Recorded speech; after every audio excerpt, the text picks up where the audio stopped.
budaya. Lestari budayaku. Tepuk tangan pada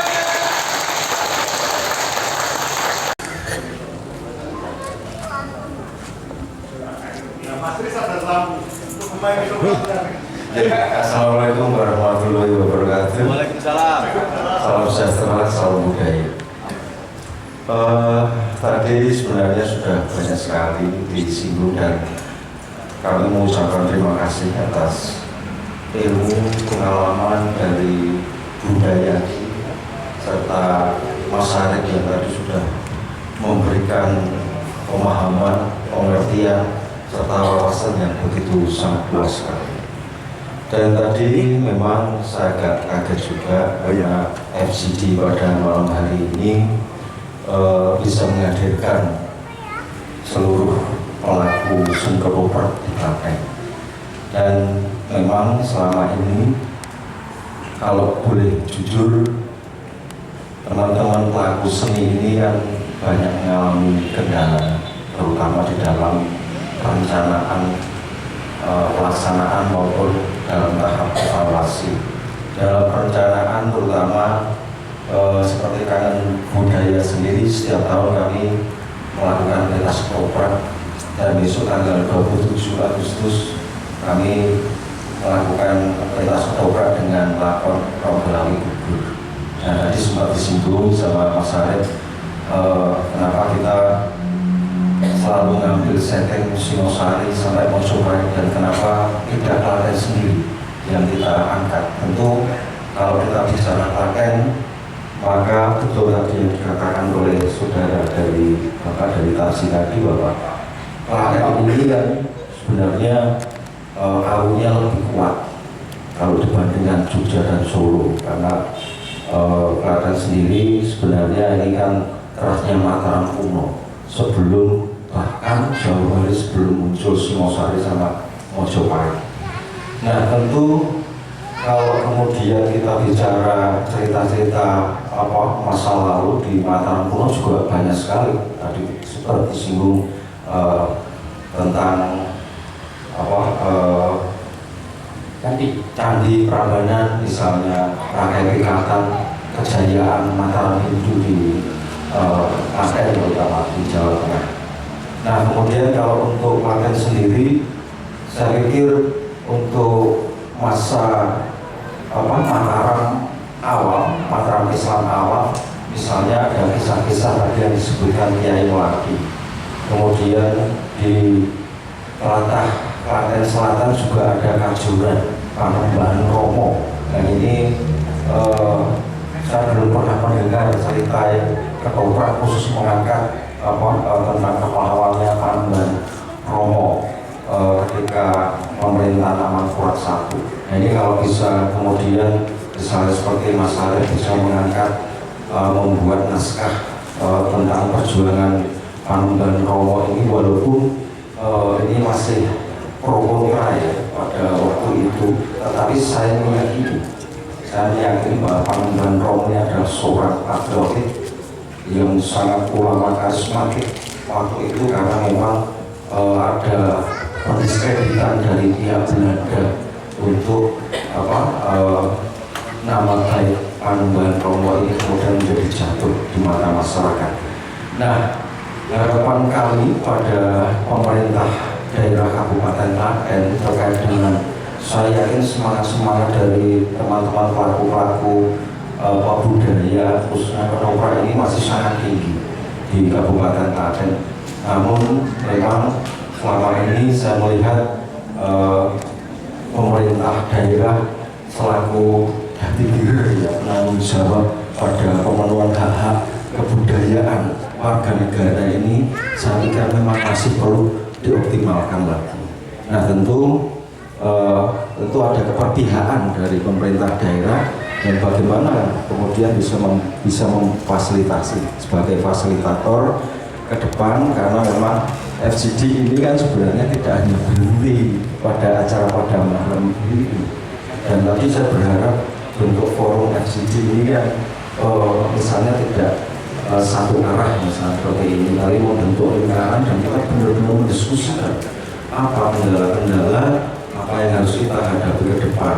Dan harapan kami tentu ada RTL-nya, rencana tindak lanjut, jadi tidak berhenti hanya sekedar ada program di penganggaran di Dinas Kebudayaan dan ini harus dilaksanakan tahun ini. Saya pikir kalau ini terus berlangsung seperti ini maka tidak ada perubahan yang berarti. Kami berharap pemerintah daerah melalui Dinas Kebudayaan benar-benar kemudian menjadi fasilitator ke depan supaya teman-teman juga mendapat semangat spirit yang luar biasa. Dan posisi pemerintah daerah Kabupaten Klaten saya masih tetap meyakini untuk kepergian bisa memihai pada kesenian berkobar. Terima kasih. Demikian Mas Agus. Terima kasih Cip. Terima kasih Mas Tri, ini dari Kang Budaya Karangasem Wedi. Ada 3 penanya. Yang pertama dari Mas Bagio, mewakili seniman dari lereng Merapi. Yang pertanyaan tentang babat, cerita babat dan cerita carangan. Kemudian yang kedua, ini dari Pak Anto, ini tentang NIP. Ini tentunya nanti dari dinas ya yang akan menjelaskan. Dan ini harapan dari Kangen Budaya Mas Tri ini tentang tindak lanjut tentang FGD pada malam hari ini. Untuk yang pertama, monggo kami persilakan kepada beliau yang terhormat Ibu Yati, monggo untuk memberikan tanggapan dari Bapak Bagio tentang lakon babat dan carangan. Oh, Bu Yati apa hari? Pulau dipun dawuh. Oke, monggo. Saya kalian lenggah mawon nggih para kadang. Nggih, monggo. Lajeng mawon gemeni wekdal. Babat itu pertama kali. Istilah itu tentu saja bisa kita padankan dengan istilah histori. Nah, coba panjenengan membayangkan petani di desa-desa ini tesih punya tradisi babati dami. Jadi babat itu, ya babati dami itu membuka lahan. Jadi maknanya babat itu tetap saja cerita awal mula. Dan itu ada ilmu sendiri dalam kajian ilmiah modern. Itu ada ilmunya, jenenge folklore dan mitos. Tapi mitos tradisional, bukan mitos dalam pengertian modern. Nah, saya coba pelan-pelan. Babat. Kita tahu pencipta babat adalah yang berkuasa saat itu. Contoh, kita ketika Ronggolawe dalam kesejarahan dia dicap sebagai pemberontak. Toh faktanya kalau menurut hukum saat itu nyatanya pemberontak tenan dengan pemerintahan yang resmi. Tetapi tiba-tiba dalam waktu yang tidak terlalu jauh ada pujangga dari Tuban itu menulis namanya Kidung Ronggolawe, dan itu bisa dikaitkan dengan Hari Seraya misalnya. Kemudian belakangan ini yang agak jadi kontroversi, apakah ini sastra kolonial atau bukan. Panjenengan mesti familiar dengan apa itu Kaftuturanira Ken Amro. Jadi ada serat namanya Ken Amro itu. Nah, problemnya adalah menurut kajian banyak ahli sastra, kitab Ken Arok yang diproduksi akhir abad 15 ini ahistoris, Bapak-bapak. Itu. Kedua, ini populer sekali, babat tanah Jawi. Saya yakin panjenengan kan nggak tahu tuh ada berapa variasi tanah Jawi. Babat tanah Jawi itu, babat tanah Jawi itu jumlahnya minta ampun, Bapak-bapak. Tetapi masalah paling besar adalah masyarakat umum tidak bisa mengakses babat tanah Jawi karyanya Yosodipuro kecuali saya. Seantara nih kita yang hadir di sini, tentu saja sing iso mengakses babat tanah Jawi Yosodipuro mesti hanya saya. Sedangkan yang panjenengan akses itu babat tanah Jawi sing tumbas teng Gramedia. Tetapi dulu waktu angkatan bapak saya itu sekarang yuswane 80-an 5. Itu pernah ada babat tanah Jawi tipis segini, hanya berapa ratus halaman gitu. Itu terbitannya Balai Pustaka. juga ada hasil terjemahan babat Tanah Jawi Main Semak. Nah rata-rata kita itu memakai terjemahan Londo ini, wis masalah loh itu. Akhirnya sudut pandang kita, sudut pandangnya Belanda. Itu babat. Lah cerita babat itu tetap mampu tahayul. Saya bisa menunjukkan 1000 bukti untuk itu. Tapi ketika kita bicara sejarah, lah ini dasarnya mesti kudu prasasti, dokumen, terus catatan sejaman. Dalam ilmu filologi itu disebut sebagai sumber primer. Misalnya orang cerita tentang Mamenang, gini Joyoboyo, tentu saja konyol nek ngangge sumbere katuturan ira kenaro. Ora sejaman itu.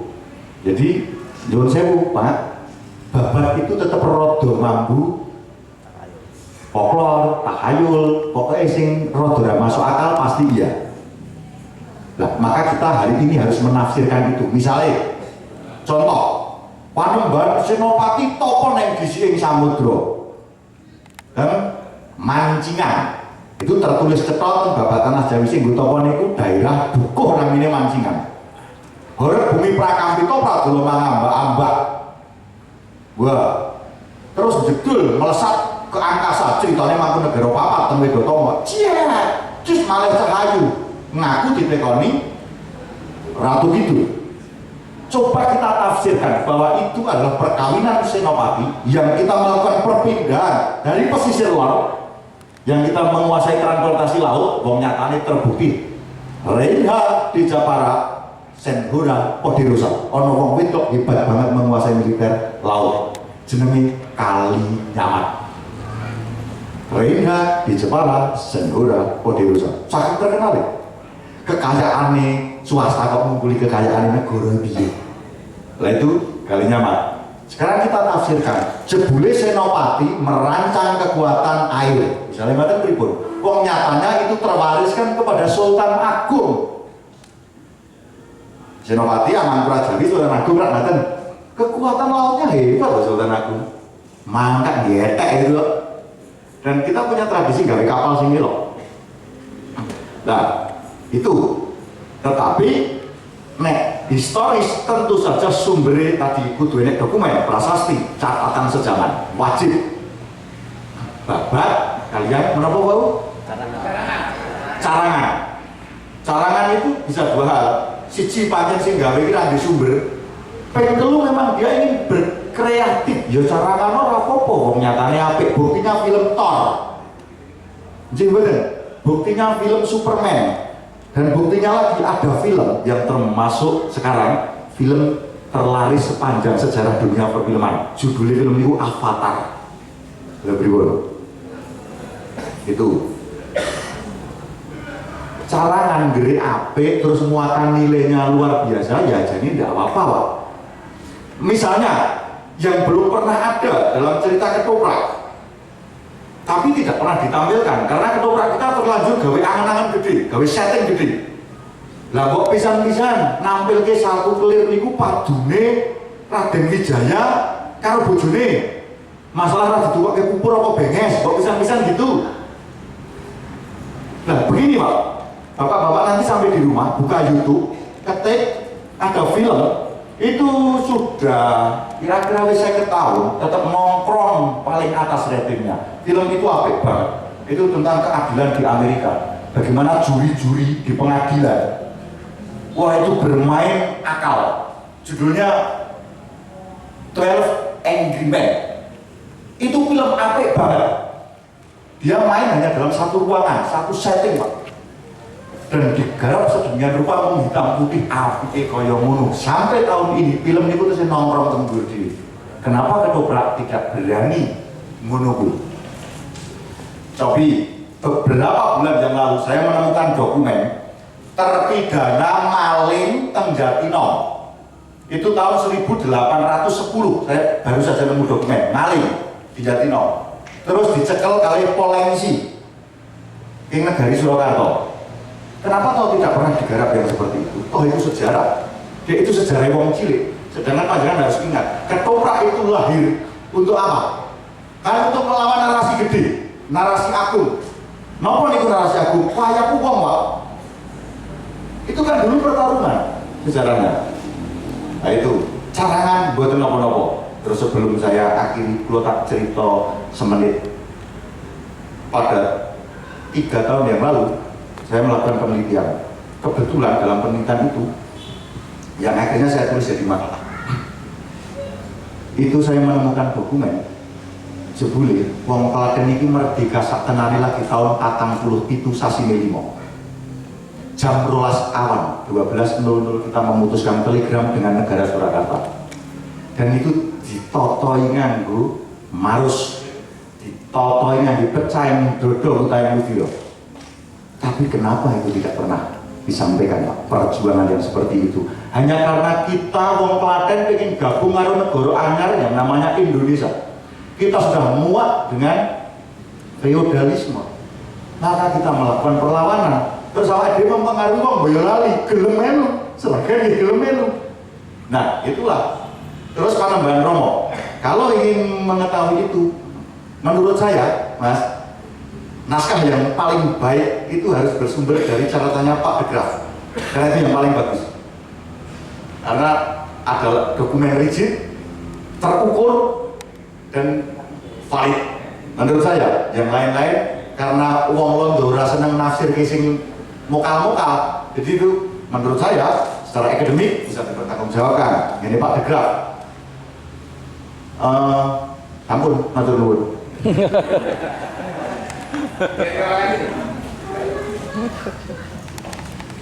Terima kasih Pak Arif, ini luar biasa nih. Untuk mengakhiri saya kaget ya. Akhirnya masih mau bercerita lagi yang ternyata sampun matur nuwun. Alhamdulillah. Ini untuk penanya yang kedua dari Pak Anto nih, dari Taji, ternyata putranya Bu Yati. Tentang pembentukan NIB. Ini mungkin Pak Luk, monggo Pak, dipersilakan. Iya, matur. Kami menanggapi tentang izin, memang pemerintah Kabupaten Klaten ini sudah melakukan 1 pintu perizinan, sehingga sekarang dengan Dinas Penanaman Modal dan Pelayanan Terpadu 1 pintu. Ini singkatannya DPMP TSP. Ini tempatnya di Taman Kuliner. Jadi sebelah gedung Darmawan itu PKK. Jadi di situ. Tentunya nanti yang perlu disiapkan memang nanti, walaupun sekarang itu izinnya kalau dulu izin secara langsung dengan perkembangan zaman dan teknologi yang saat ini sekarang bisa pakai OSS. Nah, yang perlu disiapkan nanti juga dari KTP elektronik dan juga NPWP, baik itu perorangan maupun kelompok, ini yang perlu dimiliki, karena juga tentunya perizinan tak terlepas dengan adanya persyaratan yang harus diberikan. Dan nanti silakan mungkin bisa konsultasi di Dinas Penanaman Modal, dan mungkin nanti bisa nemui ada pelayan di sana, karena sana sudah dari pelayanan itu, baik itu dari kepolisian, dari SAM1 semua sudah 1 pintu di sana. Silakan nanti Pak. Terus untuk selanjutnya tadi ada tentang berkelanjutan. Memang kami sudah punya niat bahwasanya untuk diskusi ini memang kami ini karena baru awal nanti ke depan tentunya kita ada kelanjutan. Kami tadi dari awal sudah matur, kita bukan hanya sekedar kita di sini diskusi malam ini saja, namun juga kami mengharapkan bisa berkelanjutan, dalam arti berkelanjutan dari sama yang disampaikan Mas Arif, bahwa semua itu dari perencanaan. Karena kalau kita langsung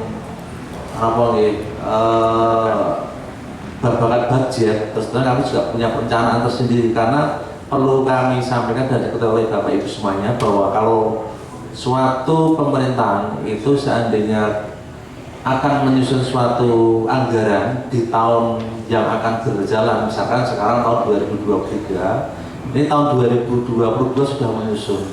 Jadi perlu dipahami bersama sehingga nanti insya Allah di tahun ini 2023 di perubahan insya Allah nanti mudah-mudahan ibarat apa Mbak ya, dengan adanya kelompok seni budaya ketoprak khususnya nanti bisa dipentaskan, karena juga hal ini memang dari harapan kami tentunya dengan pelaku seni budaya ini bisa balik kembali. Kami tadi sudah menyampaikan, karena memang dengan adanya seni budaya ini perlu dengan lembaga, ini juga sampaikan Pak Arif, juga sangat-sangat perlu dari paguyuban atau kelompok itu juga membentuk suatu yang disahkan dengan payung hukum. Itu lebih enaknya lagi, karena apa? Dengan payung hukum lembaga yang buat ini kadang-kala ada stimulan baik ini dari pemerintah daerah, pemerintah provinsi maupun pusat. Dan pusat itu juga sudah kami sampaikan, seandainya ada informasi tentang stimulan sudah kami sampaikan, itu juga sama persyaratannya. Dan nanti seandainya diizinkan dari pelaku seni budaya ketoprak ini, mungkin nanti bisa setelah ini juga mungkin ada suatu, kami akan juga mendampingi ada suatu paguyuban ketoprak Klaten misalkan seperti itu. Tapi mudah-mudahan sudah terbentuk, mudah-mudahan. Kalau belum nanti mari kita bersama-sama dan ini sebagai kelembagaan kita bersama. Sebabnya ini kami program ini diperlukan nanti kita 2024, karena nanti kami sudah dari panggungnya sudah kuat, sudah punya lembaganya, sudah akta notaris misalkan seperti itu. Dan nanti untuk suatu pengajuan, dan ini kami juga tidak dengan cacat hukum itu, karena kami bekerja juga dengan ada aturan-aturan yang harus kita lalui seperti itu.